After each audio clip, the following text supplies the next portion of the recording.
কত দিন যাচ্ছে অপু এবং বুবলির যেন দূরত্ব দিন দিন বেড়েই চলতেছে। আজকে অপু বুবলির নামে দুর্নাম করতেছে, আবার ওইদিকে বুবলি অপুর নামে দুর্নাম করতেছে। তবে কথা হচ্ছে এগুলো কতটা সত্যি আসলে কেউ জানে না, কারণ অনেকে এগুলো ক্লিপ কেটে কেটে বানায়।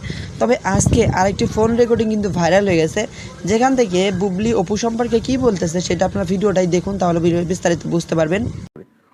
অপুকে তুমি কি বলে সম্বোধন করো? আসলে ওই কনভারসেশনটাই কখনো হয় না, না। আমি শুধু একটু ছোট বলছি, অপু দি বলো বা এরকমই তো, বা যখন তোমাদের বিয়ে হয়নি তখন তো অপু বিশ্বাস মানে শাকিব খানের ওয়াইফ বা অপু তোমার সিনিয়র, অপু দি তো বলতে, তাই না?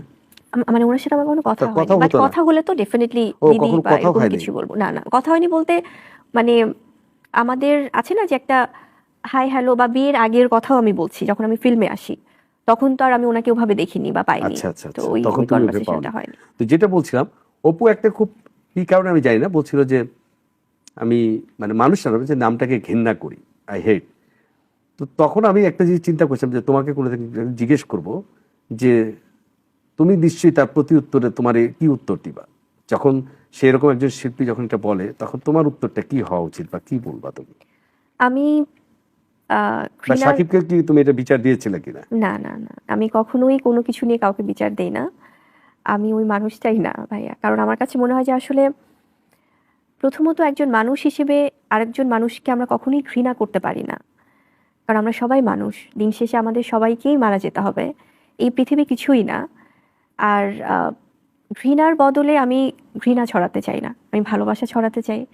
আমি আসলে আমার কাছে মনে হয় যে ওই যে আমি একটু আগে যে কথাটা বললাম বাবু ভাই, যে উনি ঘৃণা কেন করেন সেই প্রশ্নটা উনি আয়নার সামনে দাঁড়িয়ে হয়তো নিজে নিজেকে করলে তোমার বেটার। কখনো ইচ্ছা করে নাই অপুকে গিয়ে একদিন বলতে যে দিদি তুমি যে আমাকে বলো তুমি আমাকে অপছন্দ করো কেন, কিন্তু দোষটাকে আমার একা, তুমি আমার জায়গায় থাকলে কি করতা?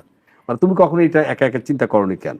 আমি আসলে এটা আমার কাছে মনে হয় যে এটা তাকে যে জিজ্ঞেস করার সেই পরিবেশটাও তো লাগবে। আসলে আমার তাকে কেন জিজ্ঞেস করতে হবে বাবু ভাই? উনি অনেক সিনিয়র একজন মানুষ, অনেক দিন ধরে কাজ করছেন ফিল্মে, এবং একজন স্বাভাবিক সুস্থ মানুষ হিসেবে এটা তো আসলে খুব মানে পরিষ্কার না যে আমি একটা মানুষকে কেন আমি দায়ী করব, আর আমি কেনই বা দায়ী করব? আজ পর্যন্ত কোনো মানুষ ডিভোর্সের পরে বিয়ে করেছে এটা তো প্রথম না। পৃথিবীতে অহরহ এরকম ঘটনা ঘটছে।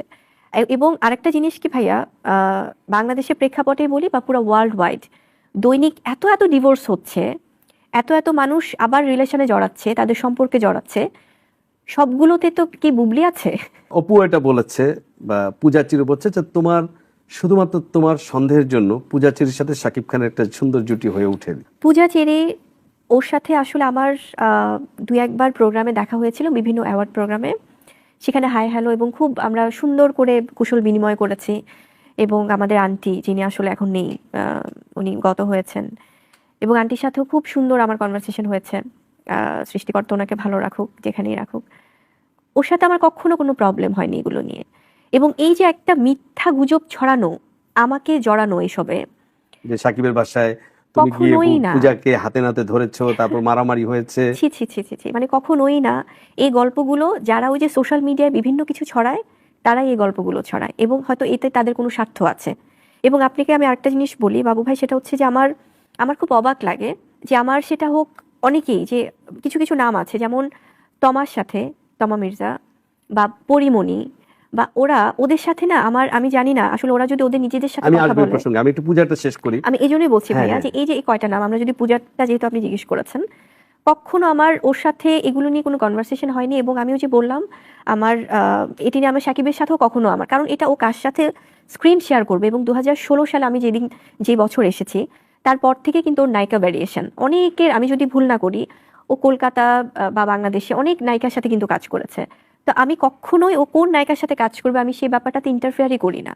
এবং আমার পূজার সাথে সন্দেহ করে ওর সাথে এটা আমার প্রশ্নই ওঠে না, কারণ আমার ওর সাথে তো কখনো সেটা নিয়ে প্রবলেম হয়নি পূজার সাথে। মানে বিষয়টা কোন পর্যন্ত গেছে কোন পর্যন্ত? যে এবং পূজা শুধুমাত্র আমেরিকায় যাওয়ার কথা, হুম হুম। এবং পূজা আমেরিকায় যাওয়ার পর তারা বিয়ে করবে, বুবলি এটা জেনে গেছে, এবং যে মায়া নামে তুমি সিনেমাতে অভিনয় করেছো, এই মায়ার নায়িকা, মায়া নামে একটি সিনেমা ওটা অলরেডি আরেকটি হিমেল আশরাফ সিনেমা, করার কথা ছিল, আরেকটি সিনেমা এবং মায়া। তুমি তড়িঘড়ি করে যেন সেই নামে আর সিনেমা করতে না পারে, সেই জন্য তুমি এই সিনেমাটি, মায়া নামের সিনেমাটি তড়িঘড়ি করে করিয়েছো। একদমই না। কেন? কারণ মায়া সিনেমার আমি যে মায়াটা করেছি সেটি অনেক আগে থেকে কিন্তু নিবন্ধন করা, পরিচালক প্রযোজক যারা করেছেন, এটা তাদের সাথে কথা বললে বোঝা যাবে।